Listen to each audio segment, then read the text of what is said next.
Fortnite Chapter 6 has been around for over a week now, so I've had plenty of time to get a feel for the brand new weapons. So I thought it'd be a fun idea to take a look at every new Chapter 6 weapon and rank them on a tier list ranging from peak to good to mid and to bad. Now most people find this shotgun to be the middle ground in terms of shotguns for Chapter 6, with the pump being superior and the Oni being worse. In my case, I found the auto to be the least satisfying to use, and it's certainly my last choice in terms of shotguns in Chapter 6. The biggest issue I have with the weapon is the reload time, as if you miss a few shots in a tense fight, your shotgun is essentially useless as the reload time takes forever. If you find yourself in a tense close range battle or a box fight, and this weapon needs to be reloaded, you might as well go to the kitchen and make you a sandwich, because you'll be back and ready to play before the shotgun is reloaded. Now all jokes aside, Epic Games actually just buffed the reload time by 8%, but with the little that I've played since this buff was implemented, I haven't really noticed a difference, and in all fairness, this shotgun was never destined to be my favorite, as I've really only enjoyed two auto shotguns in Fortnite's history, with the TAC and the Maven. With that said though, I'm placing it in the mid category, because even though it doesn't cut it for my playstyle, the shotgun isn't terrible by any means. This AR just feels like a safe bet, but what stands out to me about the Fury is the balance. It delivers solid damage, an incredibly fast fire rate, and an incredibly low recoil, making it reliable for a variety of situations. That being said though, it's hard to ignore that the Fury AR gets overshadowed by the Holo this season. I don't see that changing anytime soon, so we'll throw it into good tier. Now when I first heard that the katana was coming to the game, I expected the item to work very similar to the kinetic blade, but that's not quite the case. Despite the differences, the katana is still good for traversal, as you can move at insane speeds when you have this item equipped, and the jump dash lets you soar high into the air, which is really fun to do and it's actually super practical on the map. What this katana has over the kinetic blade though, is its usefulness in combat, though it might be a little too good, as there's no cooldown on the attack, so if you get caught in a close quarter encounter with someone who's spamming those slashes, you're basically done for. So while I don't think it fully lives up to the kinetic blade, it still adds a lot to the game. It's not a game changer by any means, but it's definitely a strong solid weapon that earns its placement into the good tier.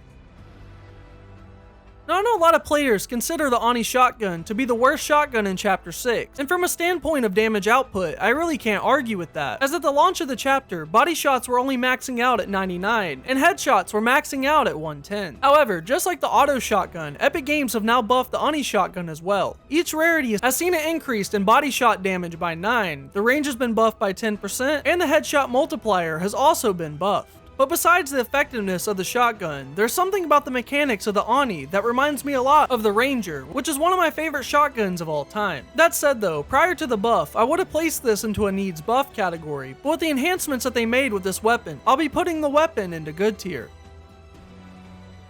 The Sentinel pump shotgun is by far the most practical and complete shotgun in the chapter. The fire rate is actually faster than the standard pump shotgun, which is a nice addition, and it makes using the weapon a lot more enjoyable. It feels so refreshing to have another solid pump shotgun in the loot pool, as every chapter has had a solid rendition of the pump, besides Chapter 5. So maybe it's just because I'm still haunted by the midness of the hammer pump, but the Sentinel pump just feels like a breath of fresh air. That being said though, my biggest issue with this shotgun is the ammo capacity, as you can only have 4 shots loaded at a time. I'm not sure why Epic Games chose to do this, but a pump shotgun should always have 5 shells, and this weapon's no exception. The 4-shot capacity can be frustrating in longer fights, especially when you find yourself needing that 5th shot from the shotgun in order to finish off an opponent. But despite that issue, it's consistent, it's powerful, and it feels rewarding to use. For that reason, the Sentinel pump earns its spot as the first weapon in the peak category. Now if you're enjoying the video, make sure you smash that sub button, as we're so close to 10k, and only 4% of you watching right now are actually subbed to the channel. You definitely don't want to miss my massive video at 10k, along with the super cool announcement that's coming as well. Now this SMG is a bit of an oddball. The unique mechanic with this weapon is that when you shoot it, both the fire rate increases and the accuracy improves throughout the clip. On paper that sounds pretty cool, but I'm usually hit or miss with gimmicky mechanics like this, especially when it comes to SMGs, especially you. However, this gimmick feels a little bit more refined, and with the fire rate being buffed last night, I'm enjoying the weapon even more. And while sometimes the weapon does feel less reliable than it should in terms of damage, it still manages to be fun and effective once you get the hang of the weapon. So while I do have my issues with the SMG, I still find myself enjoying this weapon whenever I use it, especially after the buff. So for now, we'll throw it into good.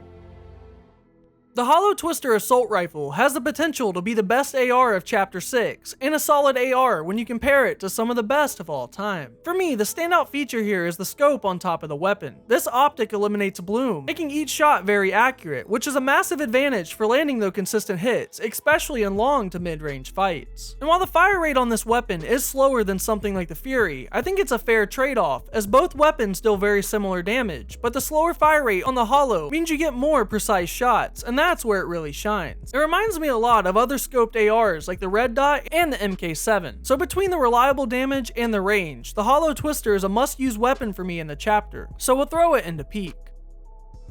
The Precision SMG is absolutely fantastic, and it honestly might be a little broken. This might be one of my favorite SMGs of all time, but it's still important to recognize that this weapon doesn't really fulfill the role of a standard SMG. When it comes to close range hipfire, SMGs are always my go-to, but this SMG isn't the best option for that situation. However, where the weapon truly excels is in mid-range combat. Thanks to the amazing red dot sight, the suppressor attachment, and the fact that the weapon practically has no recoil, this SMG can melt opponents from a distance with ease. I've had plenty of moments where I've beamed players with this weapon, and just as many times where I've been beamed by the weapon myself. And that alone is a testament to how powerful the SMG is, as it's a weapon that most players can pick up and use with ease. So while the SMG might not serve that classic SMG role, its versatility and effectiveness make it one of the top choices in the loot pool right now of Chapter 6, so we'll throw it into peak.